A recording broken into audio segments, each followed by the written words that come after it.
এই সামনের সেই জায়গা যেটা আর কি হবে প্রবেশদ্বার।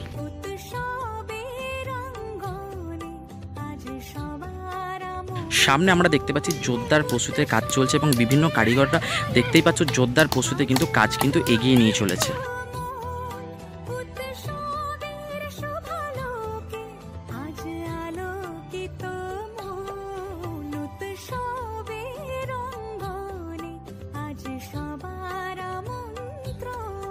আবার তোমাদের সকলকে স্বাগত জানাই তোমাদের প্রিয় চ্যানেল রাধানী ওয়ার্ল্ডে। আশা করছি সবাই খুব ভালো আছে এবং সুস্থ আছো।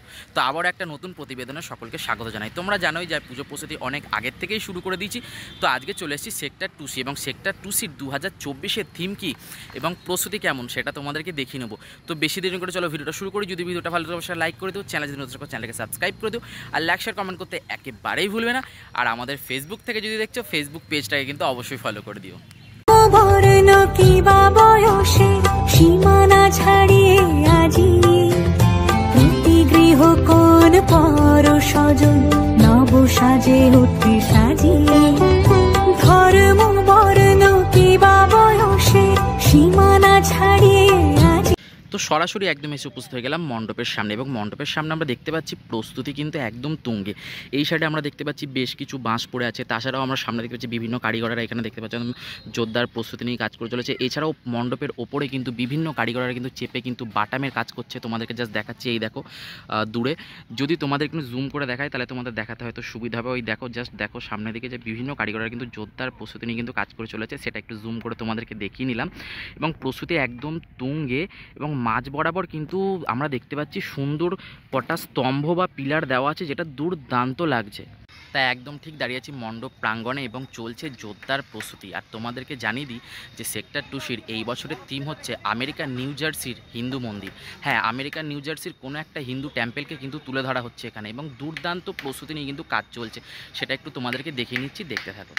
একদম ঠিক দেখো তোমাদেরকে সামনে সরাসরি দেখিয়ে নিচ্ছে যে বিভিন্ন কারিগরেরা জোরদার প্রস্তুতি নিয়ে কিন্তু কাজ করে চলেছে। তার সাথে এইদিকে সামনে রয়েছে আমাদের পূজা মণ্ডপ এবং দেখতে পাচ্ছ পূজা মণ্ডপেও কিন্তু ওপর দিকে বিভিন্ন কারিগরেরা কিন্তু চেপে রয়েছেন এবং জোরদার প্রস্তুতি নিয়ে কাজ করে চলেছে। এবং সামনের দিকে এই জায়গাটা ঠিক হবে প্রবেশদ্বার। এবং আমরা প্রত্যেক বছরই জানি যে মানে সেক্টর 2Cর সামনের দিকে যে মণ্ডপটা বেশ সামনেটা সিঁড়ি হয় উঁচু, গিয়ে নিচের দিকে আবার একটুখানি মানে মা থাকে সেই ভেতর দিকে এবং সেখানে নামতে হয়, আবার সেখানে একটা সিঁড়ি এবং দুর্দান্ত একটা লুক করে। তো সামনের দিকে যেই লুকটা দেখতে পাচ্ছি আমার মনে হয় ভালোই হবে, দুর্দান্ত হবে। কারণ দেখো মাঝখানে দেখো একটা একটা করে যে পিলারগুলো দেওয়া হয়েছে, দুর্দান্ত লাগছে লুকটা। মানে বোঝা যাচ্ছে যে এরপর যখন পুরোপুরি কমপ্লিট হয়ে যাবে কেমন দেখাবে। এখন তো সবে বাটামের কাজ চলছে, বাসের যে ট্র্যাকচার সেটা রেডি, তার সাথে নিচে যে কারিগরের আছে তারা জোরদার প্রস্তুতি নিয়ে কাজ করতে চলছে। একদম সরাসরি তোমাকে দেখা যাচ্ছে মাঠে যেদিকে আমরা তাকাবো না কেন প্রচুর বাটাম পড়ে আছে, প্রচুর বাঁশ পড়ে আছে, তার সাথে সামনে বিভিন্ন কারিগরেরা জোরদার প্রস্তুতি নিয়ে কাজ করতে চলেছে। এবং সামনের দিকে আমরা যে জায়গাটা দেখতে পাচ্ছি, যেটা কি তোমাদেরকে বারবার বলছিলাম যে এই সামনেটাই কিন্তু হবে প্রবেশ। তো এখন একদম দাঁড়িয়েছে সেই সামনে জায়গাটা যেখানটা আর কি হবে প্রবেশদ্বার এবং দেখতে পাচ্ছ এইখানের সামনে এই জায়গাটাই হবে প্রবেশদ্বার। এবং সামনের দিকে আমরা দেখতে পাচ্ছি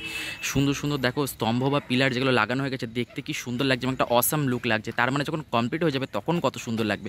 এবং সামনে আমরা দেখতে পাচ্ছি বিভিন্ন কারিগরেরা দেখো ওপরে চেপে কিন্তু কাজ করে চলেছে। আমাদের প্রস্তুতি কিন্তু একদমই তুঙ্গে, একদমই দেখো ওপর দিকে তোমরা দেখতে পাচ্ছ সরাসরি সেই দৃশ্য তোমাদেরকে দেখাচ্ছি। তার সাথে বিভিন্ন মাঠ জুড়ে কিন্তু পড়ে রয়েছে বাটামের টুকরো, বাঁশ, তার সাথে বিভিন্ন কারিগরেরা জোরদার প্রস্তুতি নিয়ে কিন্তু কাজ করে চলেছে।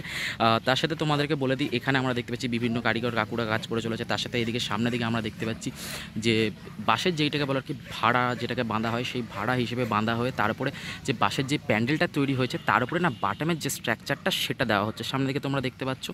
এবং আমরা সরাসরি এখন চলে যাব সেই ভেতর দিকে যেখানে আর কি মায়ের প্রতিমা থাকে প্রত্যেক বছর। তো আর কি আমি তো সামনের দিক দিয়ে এখনও সিঁড়িটা তৈরি হয়নি, যার জন্য ভেতর দিকে যেতে পারলাম না, ওই জন্য পেছন দিক দিয়ে যাচ্ছি। এবং পেছন দিকে আমরা দেখতে পাচ্ছি প্রচণ্ড স্ট্রাকচার, বিভিন্ন বাটামের স্ট্রাকচার সেগুলো তৈরি হচ্ছে। এখানে আরেকটা কারিগর কাকু আছে, তিনিও কিন্তু কাজ করে চলেছেন এবং ভেতর দিকেও কিন্তু রীতিমতো কিন্তু কাজ চলছে। এখন আমরা পেছন দিকে রাস্তা দিয়ে ভেতর দিকে যাবো এবং ভেতরের দিকের দৃশ্যটা তোমাদেরকে একটুখানি জাস্ট দেখিয়ে নেবো। তো এইখান থেকে আর কি আমি ভেতর দিকে যাব। এখন ঠিক একদম চলে এসেছি ভেতর দিকে যেখানে আর কি মায়ের প্রতিমা থাকে এবং সেই রাস্তাটাও দেখিয়ে নেবো যেখান থেকে আমরা প্রত্যেক বছর ভেতরে প্রবেশ করি এবং মাকে প্রণাম করি বা মায়ের দর্শন করি। এই বছরও কিন্তু সেম সিস্টেমই থাকছে। বাইরের দিক দিয়ে যেরকম প্রত্যেক বছর কিন্তু একটা উঁচু সিঁড়ি হয় এবং ওপরে উঠে এসে আবার নিচের দিকে নামতে হয়, এই বছরও কিন্তু সেমই হচ্ছে, কিন্তু হয়তো ডিস্টেন্সটা একটু কম। মানে অন্যবার আমরা অনেকটা উঁচুতে উঠে আবার অনেকটা নিচুতে নামি, তো এই বছর একটুখানি সেটা কম হচ্ছে, কিন্তু সিস্টেমটা সেই থাকছে। তো এতক্ষণ রীতিমতো আমি ছিলাম ওই পাড়ে এবং ওই পাড় থেকে তোমাদেরকে দৃশ্যটা দেখাচ্ছিলাম। ওইখানে সম্ভবত সিঁড়ি হবে এবং প্রত্যেক ভক্তবৃন্দরা এখান থেকে সরাসরি নেমে আসবে এই দিক দিয়ে এবং সামনে এখান থেকে নেমে এসে কিন্তু প্রত্যেক বছর কিন্তু মায়ের যে প্রতিমা তা কিন্তু এখানেই থাকে, আমরা সকলেই জানি। এবং এখানেও আমরা দেখতে পাচ্ছি বিভিন্ন যোদ্ধার প্রস্তুতি কিন্তু কাজ চলছে। তার সাথে চারিদিকে দেখতেই পাচ্ছ যে চারিদিকে এখানেও কিন্তু বাটামের একটা স্ট্রাকচার কিন্তু তৈরি হয়ে গেছে এবং আমরা সকলেই জানি প্রত্যেক বছর কিন্তু মায়ের যে প্রতিমা ওখানেই থাকে। তা মণ্ডপ তো তোমাদেরকে দেখে নিলাম, দেখতেই পাচ্ছ মণ্ডপের যে প্রস্তুতি সেটা তোমাদেরকে দেখালাম, একদম জোরদার প্রস্তুতি নিয়ে একদম কাজ চলছে। তার সাথে দেখতেই পাচ্ছ সামনেটায় সিঁড়ি হবে, সেটা তোমাদেরকে বললাম, ওইটা প্রবেশদ্বার হবে সেটা তোমাদেরকে বললাম। ওপর দিকে একদম জোরদার প্রস্তুতি নিয়ে কাজ চলছে। এবং তাছাড়াও তোমাদেরকে দেখিয়ে দিই যে এইখানে কিন্তু এই মাঠ জুড়ে যেমন বললাম যে একটা ছোট্ট মেলা বসে, তার সাথে কিন্তু বিভিন্ন স্টল বসে, দেখতে পাচ্ছ ছোট্ট ছোট্ট প্যান্ডেল কিছু করা হয়ে গেছে দোকানগুলোর জন্য। তাছাড়াও তোমাদেরকে এইখানে যেই জায়গাটা দেখাবো না, এইটা হচ্ছে মঞ্চ। রীতিমতো এইখানে বিভিন্ন মানে প্রত্যেক দিন কিন্তু এখানে কিন্তু বিশেষ বিশেষ অনুষ্ঠানের কিন্তু আয়োজন করা হয়। এবং দেখো বিশাল জায়গা জুড়ে কিন্তু একটা মণ্ডপ কিন্তু হয়ে আছে, মানে এই দেখো ওপরে ছাউনি হবে এবং এখানে রীতিমতো প্রত্যেক দিন কিন্তু বিভিন্ন অনুষ্ঠানের কিন্তু আয়োজন হয়ে থাকে। বিশেষ করে এখানকার যারা বাসিন্দা, পাড়ার পুজো, আর পাড়ার পুজো মানে একটা আলাদাই আনন্দ। আর ওই যে সামনে দূরে কিন্তু হচ্ছে মঞ্চ অর্থাৎ স্টেজ, যেখানে আর কি বিভিন্ন অনুষ্ঠান হবে। তা আজকের ভিডিওটা এখানে শেষ করতে চলেছি। সকালে সুস্থ থেকো এবং ভালো থেকো, আবারও দেখাবো একটা নিত্য নতুন ভিডিওর সাথে। আর এখানেই কিন্তু পুজো প্রস্তুতি কিন্তু শেষ হচ্ছে না। আমি তো বলেছিলাম যাবো বর্ধমান এখনও যেতে পারিনি, কারণ আমাদের দুর্গাপুরেরই পুজো প্রস্তুতি এখনও শেষ করে উঠতে পারছি না। যদিও যাই হোক একদিন যাওয়ার প্ল্যানিং আছে, দেখি এর মধ্যে যদি যেতে পারি তাহলে খুবই ভালো হয়। তো চলো আবারও দেখাবো একটা নতুন ভিডিওর সাথে। আর এরপর আমাদের নেক্সট লোকেশন হচ্ছে স্যান্টোস, মানে এরপর স্যান্টোসের ভিডিও আসছে। তো চলো টাটা, আর লাইক শেয়ার কমেন্ট করতে একেবারেই ভুলবে না। আর ফেসবুক পেজটাকে কিন্তু অবশ্যই ফলো করে দিও। দুর্গার আগমনে উল্লাসে আলিঙ্গনে মহামারী মুছে যাবে আজ। ঢাকের পিঠে পড়লো কাঠি, পুজো হোক জমজমাটি, নতুন সাজে সেজেছে আকাশ।